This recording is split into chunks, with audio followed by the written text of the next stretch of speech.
Naglalagay ako ng mga patunog.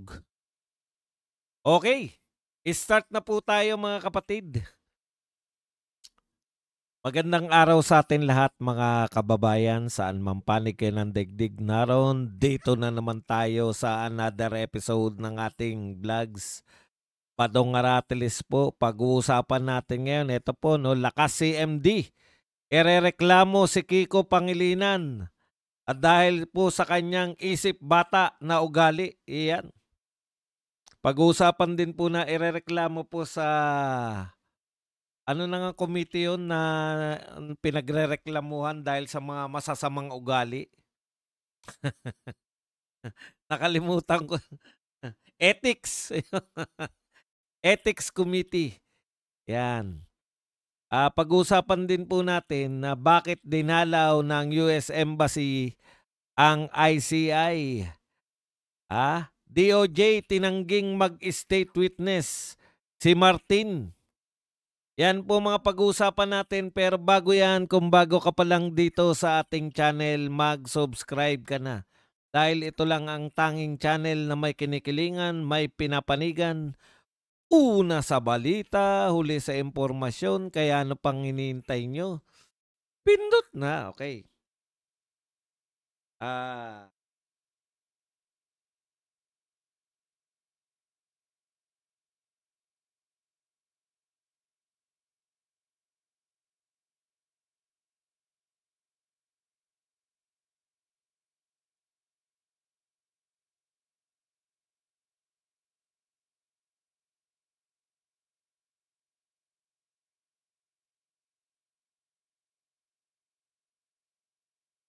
Okay, pag-usapan natin itong Lakas CMD members mal ethics complaint versus Kiko Barsaga. Members of the Lakas Christian Muslim Democrats are contemplating filing an ethics complaint against Dasmariñas Representative Francisco Barsaga over his unsubstantiated allegations against lawmakers. Lanao del Sur Representative Sia Alonto Adjong said Barsaga should instead focus on pushing for legislation that would help not only his district but the entire country. Adjong also denied Barsaga's post that a recent meeting of members of the Lakas CMD at the Manila Golf and Country Club is about later Representative Ferdinand Martin Romualdez serving as a state witness by the Department of Justice, protecting House Majority Leader Sandro Marcos, and supporting President Ferdinand Marcos Jr. in exchange for protecting former Senator Bong Revilla, Representatives J.J. Suarez, Roman Romulo, Adjong, and that Senator Francis Escudero will be implicated by First Lady Lisa Araneta Marcos using the Independent Commission for Infrastructure. Yan po, no? Tinanggi po yan. At sinabi pa ni Adjong na ito ay it's pure nonsense. At dahil dyan, ay siya po ay pinag-iisipan. No?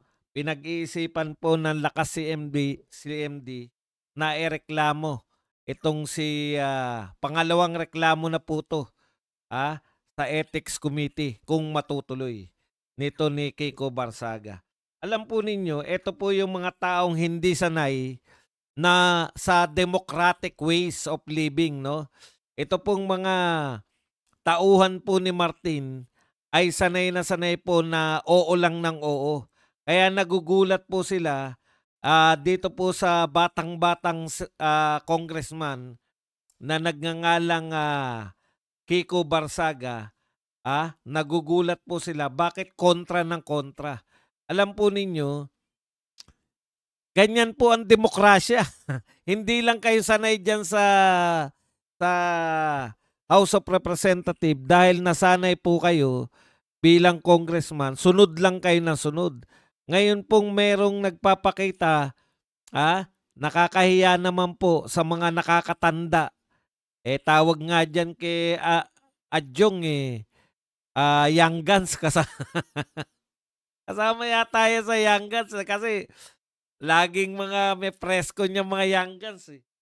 Young Guns na hindi naman mga bata. Young Guns na feeling nila mga bata pa sila. Biruin mo, tawagin ng sariling Young Guns. Ang tunay na Young Guns, itong si Lebiste, itong si Keiko Barsaga, yan po yung mga batang-bata. Ang tatanda na. Yung mga Young Guns parang nagpipilit na mukhang magbata-bataan, eh. Okay. Barsaga po, Barsaga. Hindi po Pangilinan. Kung nasabi ko man po Pangilinan, pasensya na po. Okay. At dahil dyan, ay irereklamo naman nila to si Barsaga ng walang katapusang ethics committee. Ganyan po ang democratic ways of governance, no? May kumukontra po. Bakit po ba ayaw ninyong makokontra kayo? Sanay na sanay po ba kayo na oo lang ng oo? Yan yung problema natin dito sa House of Representatives, no? Nasanay po sila na dapat bilang congressman ay lahat sila umuoo lang sa speaker. Pati po kasi, no? Yan ang problema diyan, eh. Pati po kasi yung mga minority tinatawag. Alam nyo kayong mga minority, magbitiw na kayo sa pagiging minority kasi ang minority po, dapat kumukontra man lang kayo sa majority. Mas nauna pa kayong magtanggol sa Speaker of the House kaysa kumontra, eh. Hindi nyo trabaho yung umayon ng umayon sa majority. Bakit pa kayo luminya sa minority kung lagi naman kayong nakaayon? In fact, sila pa yung pangunahing taga-bira, no? Sila pa yung minority bloc pa po ang pangunahing bumabanat sa mga Duterte na tunay na oposisyon, ha? Mga Duterte po ang tunay na oposisyon. Okay, thank you very much muna kay Ronaldo. Yan. Na nagbigay sa atin ng 10 Saudi Arabian Real. Punta na po tayo rito sa mainit na usapin. Bakit po kaya dinalaw ng US Embassy ang ICI? Ito po, a representative from United States Embassy took time yesterday for a closed-door meeting with members of the Independent Commission for Infrastructure to discuss the committee's crucial work. Alam niyo po, marami dapat nagtatanong dito, eh, no? Akala ko ba kayo po ay independent? Una, di po ba kayo po ay ginawa, no, ng Republika ng Pilipinas? Kayo po ay ginawa ng presidente para po sa Pilipinas, no? Ano pong kinalaman ng US Embassy diyan? Alam niyo po, kailangan sagutin natin 'yan, no? Bakit dumalaw yung US Embassy? Yung paliwanag muna nila bago yung paliwanag natin. Okay, si Michael Keller, the embassy's acting deputy chief of mission, was personally welcomed by ICI chairperson Andres Reyes Jr. and member Rogelio Singson. Ayan. Keller is the first diplomat to visit the ICI since its formation last month. Ito po ang paliwanag ng mga taga-ICI. As one of the countries of great interest in the Philippines, the US was very much interested in what the ICI would do to address the problem of the flood control projects and other anomalous infrastructure projects. Basically, he wanted to know what we have done, what we will be doing, and what we expect from the ICI. Okay. So, nung tinanong po si Hosaka po to ang nagsasalita.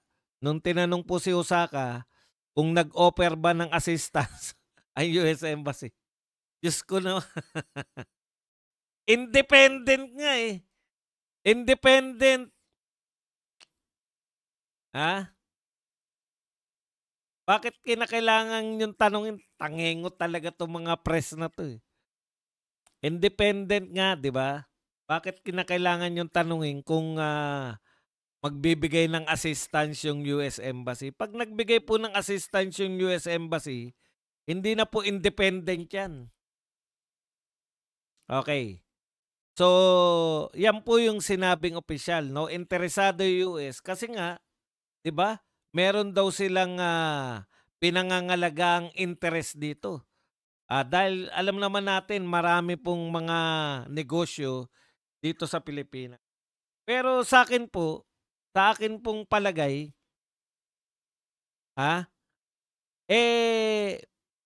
gusto po ng US dahil balitang-balita na po sa buong mundo. In fact, yung US State Department ay nagpahayag na po ng malaganap na korupsyon sa Pilipinas, no? At yung tinukoy nga yung customs bilang numero 1 corrupt agency ng Pilipinas.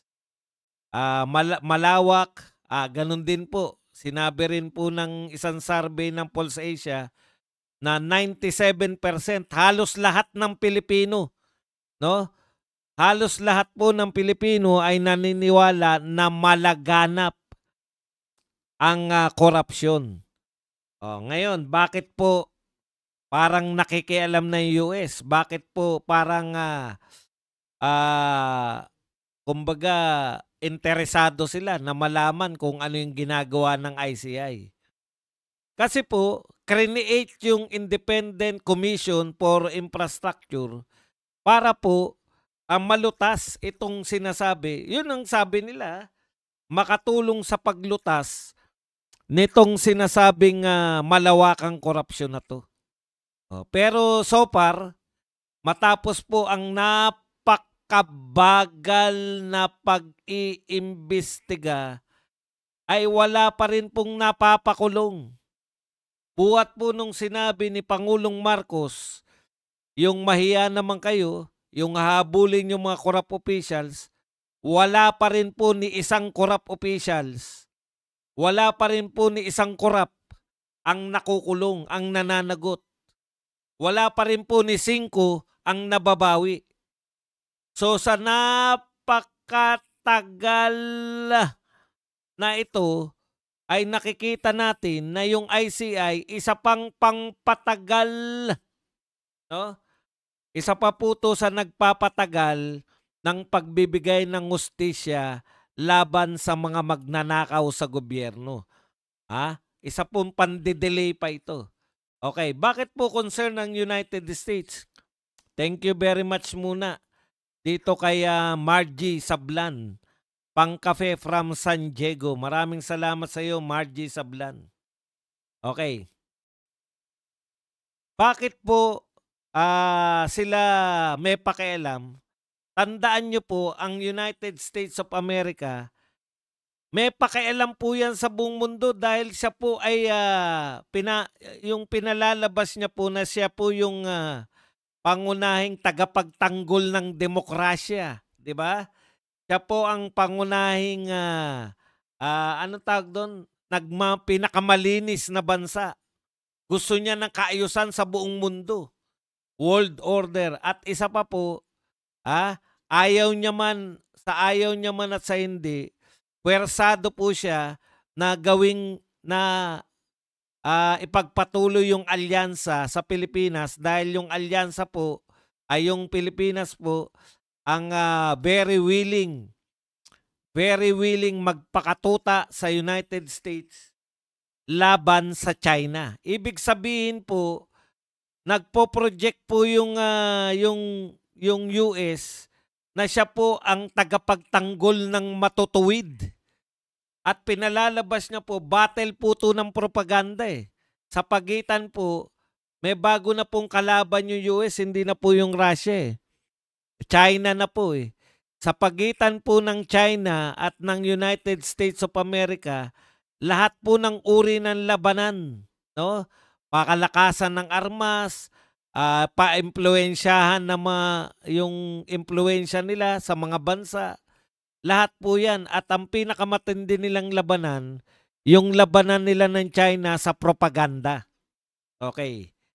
Hindi man natin gusto, tayo po ay matatawag, lalo na po sa panahon, kasi maganda na po sana yung panahon ni Tatay Digong, ang foreign policy natin ay friends to all, enemies to none na. Pero nung si BBM po yung bumalik, ay balik po tayo sa pagiging numero unong tuta ng Amerika dito sa Asia Pasipiko, no? Talaga naman po na tayo po talaga yung pangunahin. In fact, halos pinutol na natin ang magandang ugnayan natin sa China. Hindi naman formal, no? Pero sa kasalukuyan po ay hindi po maganda ang ating diplomatic relationship. May lamat po, buhat po nang umupo si Pangulong Marcos dito po sa China.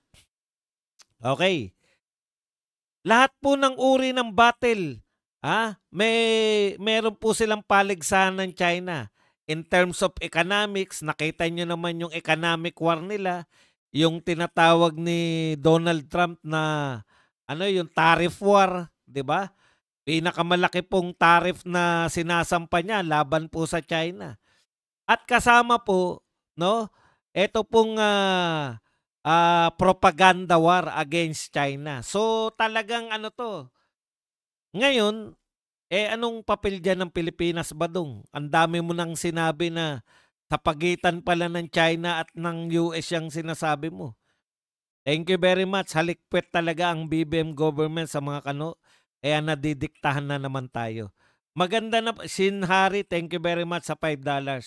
O yan, taga-US pa yan si Shinhari.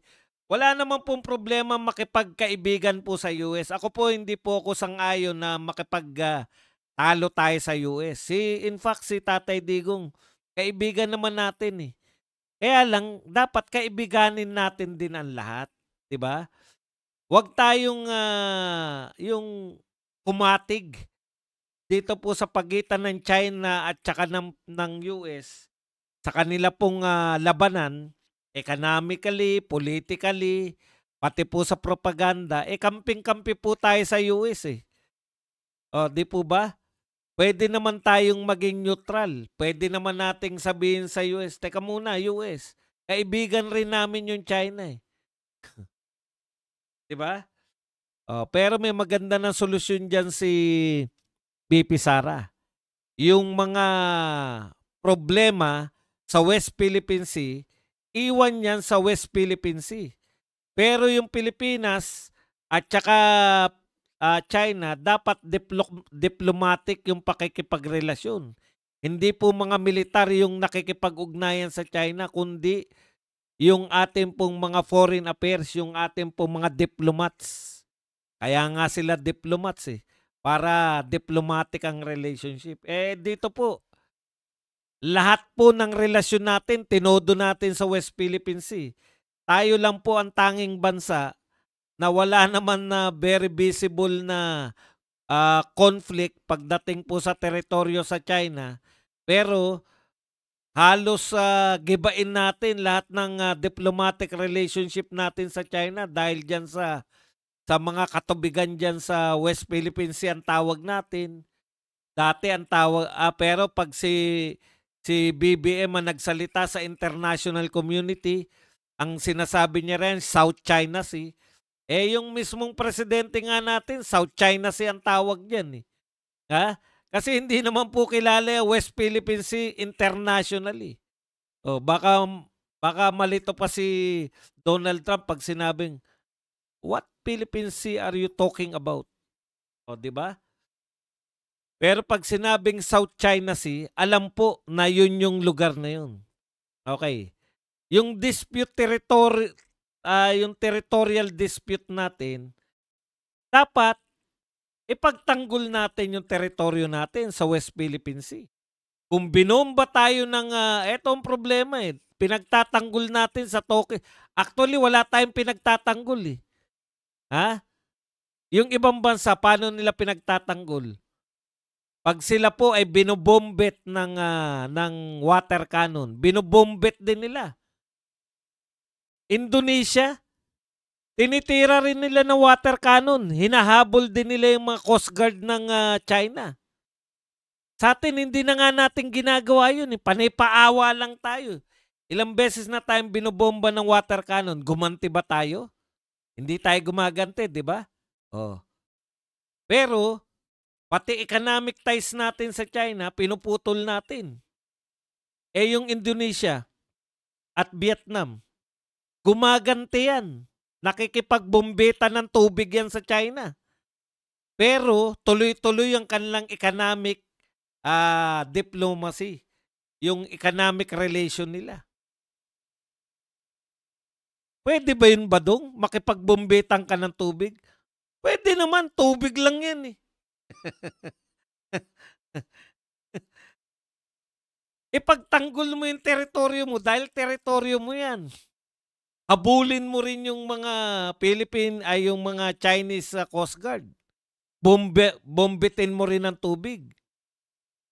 Katulad ng ginagawa ng Indonesia, ng Vietnam. Pero tuloy-tuloy pa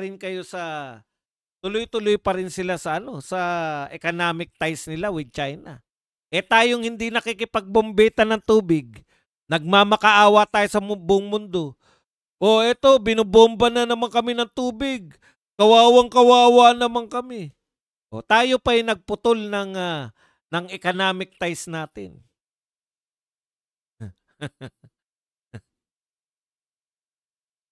Okay. Kaya maganda po na maging presidente si VP Sara dahil alam niya na dapat nating ipagtanggol yung arbitral award. Pero alam din niya na hiwalay, dapat na nag-uusap tungkol dyan yung mga DFA, hindi po yung military. Okay. Ngayon po, hindi ko po sinasabing makipagkagalit tayo. Kaibigan, si Trump nga tsaka si Tatay Digong, magkaibigan eh. Kayo naman, no? Kaibigan po natin yung US. Kaibigan din dapat natin yung China. Kasi nauna pa natin kaibigan yung China eh. Wala pa po yung mga Kastila, kaibigan na natin yung mga Inchik eh.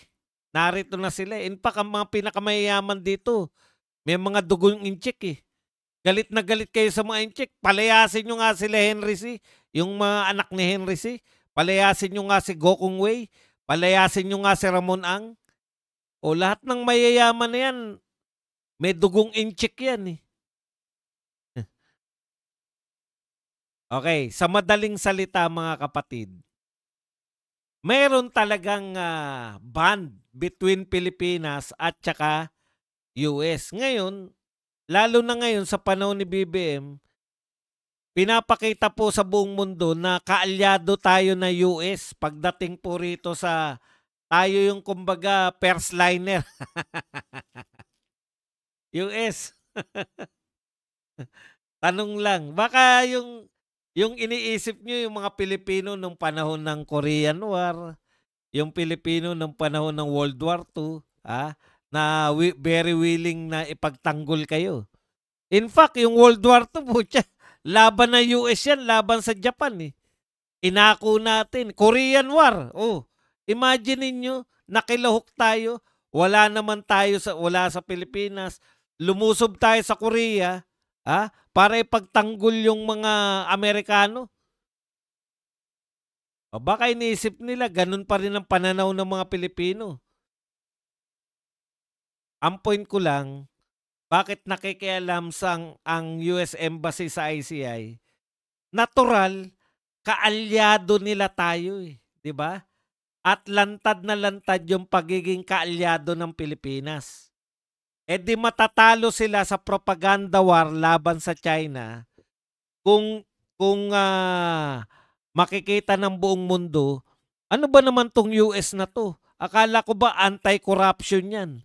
Bakit yung kaalyado niya sa Asia, yung numero 1 niyang tagasunod sa Asia, yung Pilipinas, bakit hindi niya mapigilan yung corruption? Tandaan po ninyo, Yung US po, hindi po yan nagkukunwari na kunwari kaibigan. Alam po ng buong mundo na siya po ang siga at gusto niya ipakita sa mundo na ako, lahat ng kaalyado ko susunod sa akin yan pag sinabi kong walang korupsyon kayo.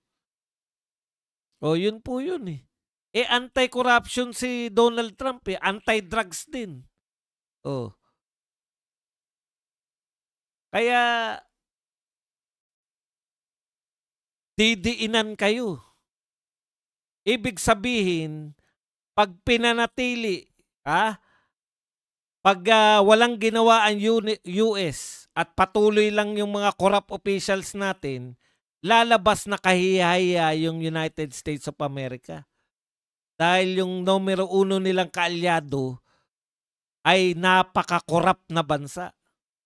So sinilip ngayon yung ICI. Kasi nabalitaan niya, putya kalokohan na yata ginagawa ng mga to. Saan ka nakakita na yung pangunahing suspect, sa pananaw ng lahat ng tao, wag na tayo magbulahan. Yung 97% ng mga Pilipino nagsasabi na laganap ang korupsyon. Yang mga Pilipino na yan, tanungin mo isa-isa. Sino ang utak ng korupsyon? Sasabihin nila, si Martin Romualdez. Kasi yan yung nakita natin na live. Yan yung nakita natin na sinabi ng dating ex-marine na si Gutesa na pinagdalhan niya ng mali-maletang pera. Si Romualdez, pinakamalaking share. So, ibig sabihin, pag pinakamalaki yung share mo sa mga hatian ng kwarta, ikaw malamang yung utak niyan. Ikaw ang may pinakamalaking pakinabang. Nasaksihan natin yan, hindi po yan na kwento-kwento. Naka-live po yan. Tapos, yan pa isang pinagtataka. Naka-live lahat, tapos yung ICI hindi nila live. Tignan nga, silipin mo nga, inutusan po yan ng State Department. Silipin mo kung anong ginagawa sa ICI. Mukhang pinagtatakpan na si Romualdez ng ICI niyan. O kaya kayo sinilip.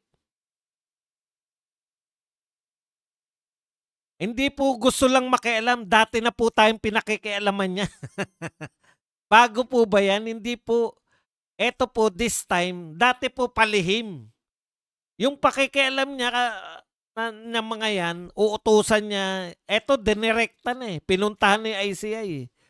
Pagpapakita po yan na hindi nila ito tolerate yung ginagawa ng gobyernong ito na babaliwalain lang yung korupsyon. O kita mo, nagkukumahog sila ngayon. Saan ka nakakita? Ang laki-laki ng korupsyon. Yung DPWH, ang sinunod yung ombudsman. Ano ba yung sabi ng ombudsman? Alam po ng US yan. Ang ombudsman, tao ni Marcos.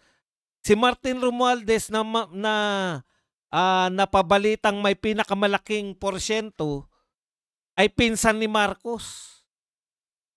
Tapos, sa dami ng problema ng Pilipinas sa korupsyon, sa pagnanakaw, ano ang iimbestigahan ng ombudsman? Parmali. May kinalaman ba yung parmali sa ninakaw dyan sa flood control project? Malamang wala. Tapos ano pa? Yung si Bongo, ugnayan, pinoproteksyonan daw ng mga diskaya si Bongo. Tanong, may kinalaman ba si Bongo? Narinig nyo ba yung pangalan ni Bongo na binigyan ng mali-maletang pera? Narinig nyo ba si Bongo na tinuro kahit na sinong witness? Ang dami nating napanood na witness. May nagsabi po ba na si Bongo po, yung Senate President, sinabi na tumanggap ng pera. Hindi natakot eh. Senate President. Huwag nyo sabihing natatakot kay Bongo. Kaya hindi mabanggit. Kaya hindi nababanggit si Bongo dahil wala pong issue. O ngayon, nung dumalaw po yung ICI, hindi ko sinasabing may kinalaman to. Nung dumalaw po yung US Embassy sa ICI, bigla ngayon naglabas. Ito po, basahin po natin. DOJ press briefer. The Department of Justice formally denies reports that former Speaker of the House of Representatives Martin Romualdez is currently being considered a state witness. There is no factual or legal basis for this information. We clarify that to be considered a state witness, an applicant must be filed with the DOJ through witness protection security benefits. This application, like others, will have to be evaluated first to ascertain whether or not the applicant qualifies as a state witness. As of date, former Speaker Martin Romualdez has not filed application for a state witness with the DOJ. The DOJ assures the public that all investigations will be done swiftly and fairly. No one will be spared. If the evidence so warrants, the department will go where the evidence leads us. Yan, etc., etc. So, ang ibig sabihin, ang tagal na po na binabakbakan natin. Ilang araw na po na binabakbakan yung pagiging state witness. Bakit ngayon lang kayo naglabas? May kinalaman ba yan sa pagdalaw ng US Embassy sa ICI? Di ba? Pero baka sabihin nyo naman, inimbento lang natin yan. Sa atin ba galing yan? Sa atin ba galing na si Romualdez ay pwedeng gawing state witness? Kay Auntie Claire galing. Kay Auntie Claire ko narinig yan eh. Diba?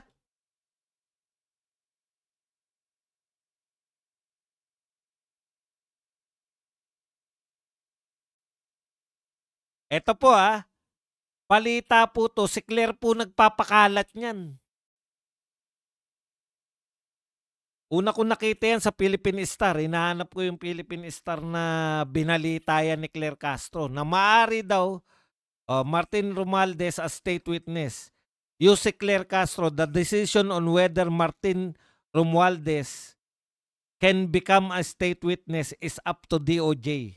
Kailan sinabi yan ni Claire Castro? 3 days ago. Bakit ngayon lang kayo nag-react? Alam ko yung ginawa ninyo. Pinapatampok nyo, hindi nyo sinasabi na ilalagay nyo na state witness. Tinitignan nyo yung reaction ng mga tao. Wala kayong pakialam. Or, pwede rin naman na ginawa nyo yan para yan na lang ang pag-usapan. Wag na yung mga ninakaw, wag na yung mga tinabing pera. Ibig sabihin, ginagalit nyo yung tao as form of distraction, as form of ililihis nyo na naman sa katotohanan. Simple lang naman, may mga magnanakaw ayaw nyong hanapin. Wala ba nagtuturo sa mga magnanakaw? Sangkatutak, ayaw nyo lang kilalanin. Ang dami na banggit na congressman ni Diskaya, may pinatawag ba kayo kahit isa? Meron. Yung wala dito.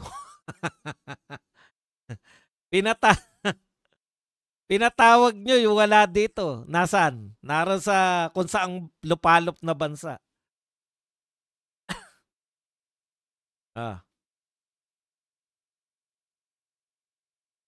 Huwag nyo pong sabihin,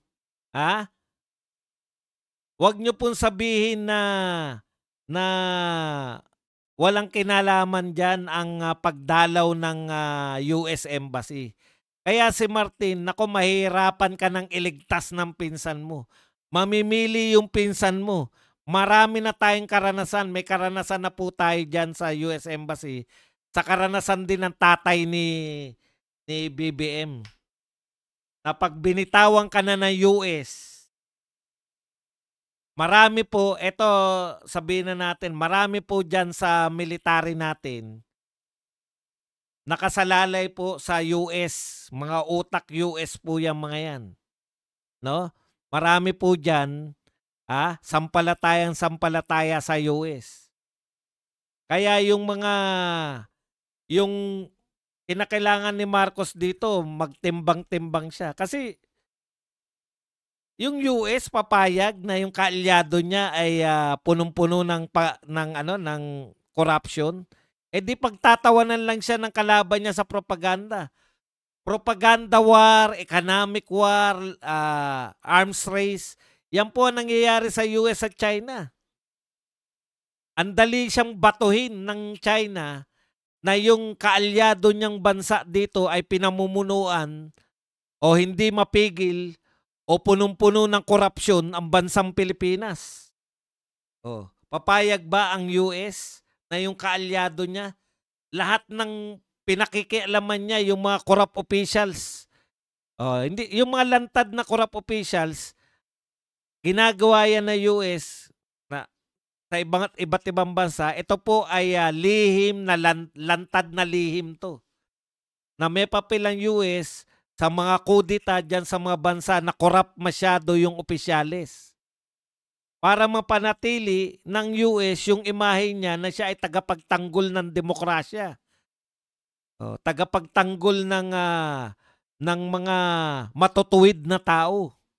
Kung tagapagtanggol siya ng matutuwid na tao, bakit yung numero uno niyang tuta sa Asia, wag tuta, numero uno niyang tagasunod dito sa Asia na Pilipinas ay punong-puno ng korupsyon?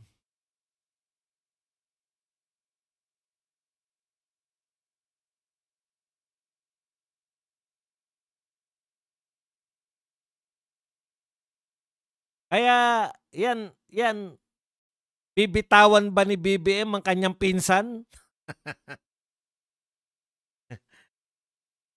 Or sama-sama na sila? Bahala kayo sa buhay. Samantala, si BP Sara nanggagalaiti na naman itong mga to dahil nakita na naman na dumalaw sa Central, Iglesia ni Cristo Central Office. Iyakan na naman. Gamitin na natin yung iyakan na naman kayo. Hindi nyo na maitatatwa yan. Huwag nyo sabihin na walang power yung grupo na yan. Hindi lang naniniwala sa BP Sara sa narally ang willing to wait si BP Sara willing to wait. Ang ginagawa ni BP Sara, hindi siya mahilig yung yung matyaga. Ikot ng ikot. Alam din ni BP Sara na iniimbestigahan yung mga iniikutan niya. Tinatanong yung mga opisyal, anong ginawa ni Sara Duterte dyan sa lugar nyo? Gaano katagal dyan? Sino-sino yung mga kinausap?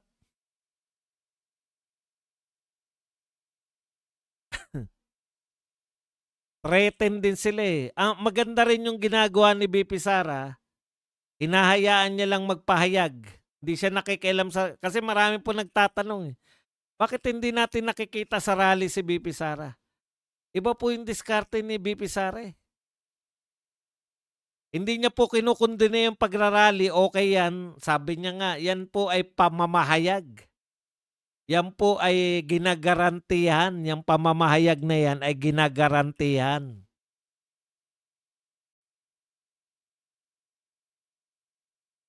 ng ating saligang batas. Yung malayang pamamahayag. At ang isa pong malayang pamamahayag ay pwedeng idaan sa pagrarally.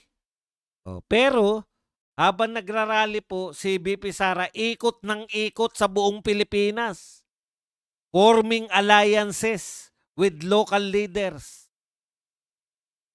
Hindi nyo napupunayan dahil sira lang kayo ng sira. Habang sinisiraan ninyo si BP Sara, narito yung mga tapat na tagapaglingkod na hindi bayaran. Diyan kayo talo. Diyan kayo talo ni BP Sara. May mga nagtatanggol sa mga Duterte. Lahat na nagtatanggol na vlogger sa mga Duterte, panay mga walang bayad. Kayo, bayaran na nagtatanggol sa inyo. Subukan nyo wag bayaran. Subukan nyo wag bayaran yung mga tagapagtanggol nyo. Ewan ko lang kung saan kayo dadamputin. Yan pa mga unang titira sa inyo. Kay BP Sara, ikot siya ng ikot. Nagpo-form ng mga alliance with local officials para pagdating po ng 2028, kasado na. Kasado na yung BP Sara presidency. Grabe po, ang approval rating ni VP Sara 94% sa Mindanao. Walang